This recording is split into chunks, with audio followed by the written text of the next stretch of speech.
Welcome back, true believers and all you spectacular Spidey fans, to another very exciting episode of Marvel's Spider-Man 2 101. Because for today's video, we do have a rather massive bombshell of news that has seemingly dropped out of nowhere pertaining to Marvel's Spider-Man 2. And interestingly enough, this news does come directly from both Insomniac Games and PlayStation themselves. And not only do all these updates thoroughly provide some pretty great insights as to how exactly Marvel's Spider-Man 2 has done financially ever since its initial release back in October of 2023, but we've also received some fairly intriguing business plans from Sony directly, and what exactly this means for the future of the Spider-Man franchise. So if you're excited to dive into all this news with me, then definitely be sure to whip the like button and subscribe to the channel for any more Marvel Spider-Man 2 and Marvel Games videos down the line. So to properly kick things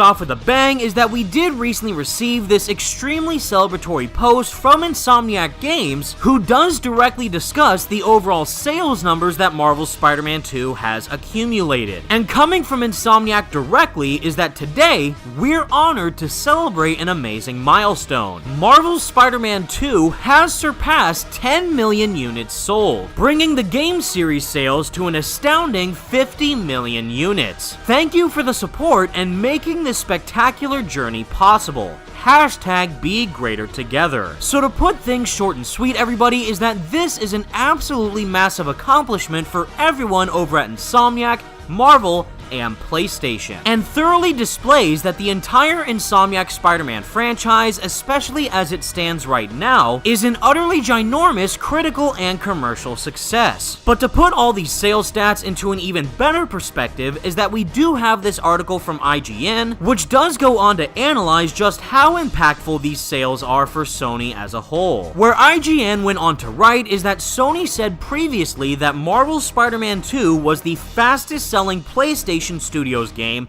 over a 24-hour period when the PlayStation 5 exclusive sold more than 2.5 million copies in a day. That sales milestone put Spider-Man 2 ahead of Sony Santa Monica's God of War Ragnarok at the top of the PlayStation Day 1 launch sales chart. Marvel's Spider-Man 2 went on to sell 5 million after just 11 days on sale. And now Sony has confirmed it sold 10 million after 107 days on sale. To put that into more context is that Marvel's Spider-Man, which launched on PlayStation 4 in 2018, sold 9 million copies after 80 days on sale and 13.2 million after 325 days. So as it currently stands right now is that Marvel's Spider-Man 2 is seemingly selling either on par or potentially a little bit better than the original Spider-Man PS4 release back in 2018. And with the upcoming New Game Plus update set to release on March 7th, that will surely provide even more of a reason for players to fully dive back into playing Marvel Spider-Man 2, or to have people who may have decided to not yet buy the game to then decide to give it a full-on purchase with even more features included into the title. Which is a fancy way of saying that given these overall sales stats, as massive as they are for Marvel Spider-Man 2, are pretty much just getting started. And as someone who thoroughly loves the game, I for one couldn't be happier. But what do all these numbers genuinely mean for the overall amount of success that is seen internally, specifically within the main studios of Insomniac and PlayStation? Now, additionally, is that the release of data stolen from Insomniac late last year revealed internal concern at the growing cost of the developer's game.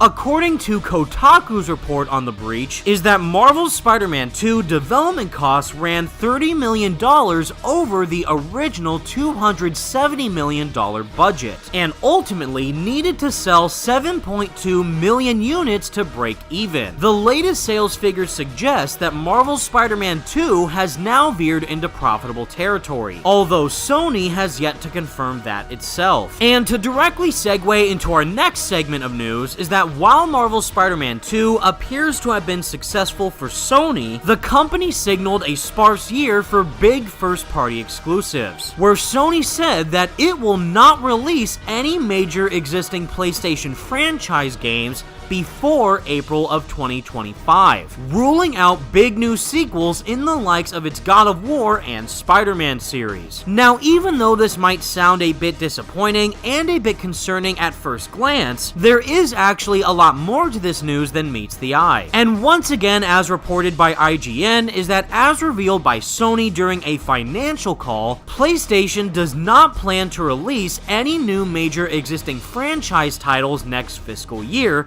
like God of War Ragnarok and Marvel's Spider-Man 2, though projects are under development. Sony has said it will not release any major existing PlayStation franchise games before April 2025. In a financial call, Sony Interactive Entertainment boss Hiroki Totoki ruled out big new games in the God of War and Spider-Man series during the company's next fiscal year, which ends March 31st, 2025. And to quote Mr. Totoki directly is that regarding first-party software, we aim to continue to focus on producing high-quality works and developing live service games. But while major projects are currently under development, we do not plan to release any new major existing franchise titles next fiscal year like God of War Ragnarok and Marvel's Spider-Man 2. Totoki's comments come after Sony confirmed PS5 sales had failed to meet expectations, despite aggressive promotions. Sony had set itself an ambitious target of selling 25 million PS5s during the current financial year, but after selling 8.2 million PS5s in the third quarter to December 31st of 2023, up from 7.1 million sold in the same quarter during the previous financial year, Sony has now revised its full year forecast to 21 million, 4 million short. Now, in my personal opinion, is that this is both good and bad news. The bad news is that we're not really going to be expecting any type of major first-party PlayStation release to come out this year in 2024. And because of that, this might end up lowering the amount of sales that the PlayStation 5 could garner, especially if there's no immediate reason to directly buy a PlayStation 5 if there aren't any new games on the platform that would incentivize a purchase. The other factor that I do think could be taken into consideration is that a lot of consumers are potentially waiting for the inevitable release of a PlayStation 5 Pro, especially considering that there have been a massive amount of rumors that we could be seeing a PS5 Pro either being teased or announced this year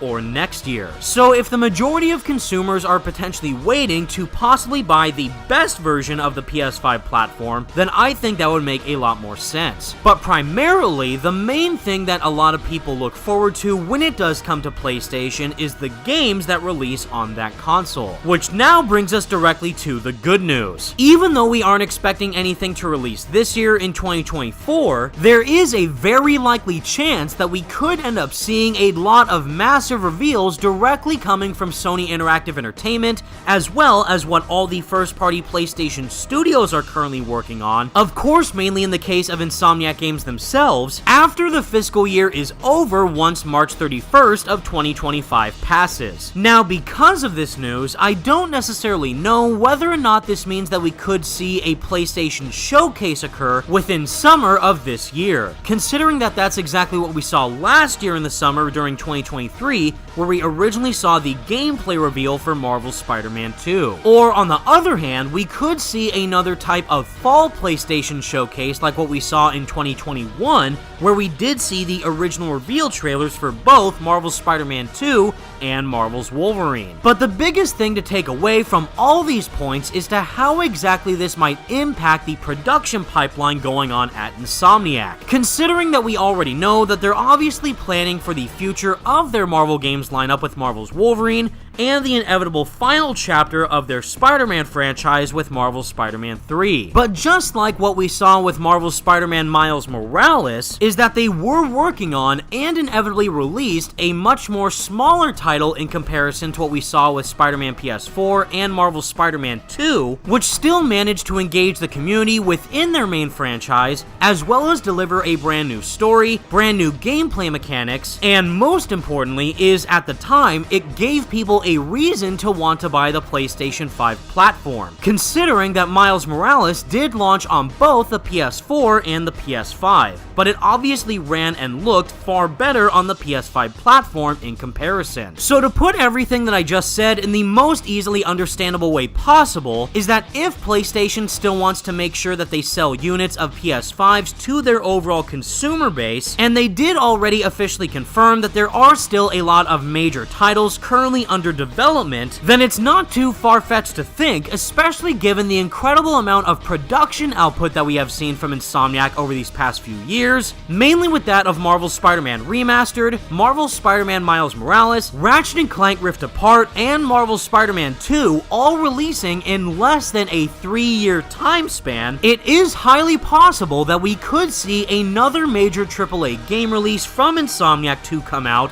sometime late next year. But until we end up hearing any official word from Insomniac Games on this matter, we're just going to have to wait until we find out for sure what exactly they have cooking in their kitchen. But I, for one, absolutely cannot wait. And with all that said, everybody, that's the video I have for all you today, and please let me know all your thoughts in the comments section down below. What do you think about these insane sales stats for Marvel's Spider-Man 2? And based on everything that we have heard from Sony Interactive Entertainment themselves, do you think that we could end up seeing another massive Insomniac game release sometime next year? Let me know what you think. Be sure to leave a like on the video and subscribe to the channel if you did enjoy, and for more Marvel Spider-Man 2 and Marvel Games videos like this in the future. Thank you all so much for watching, stay spectacular Spidey fans, and until next time, peace out.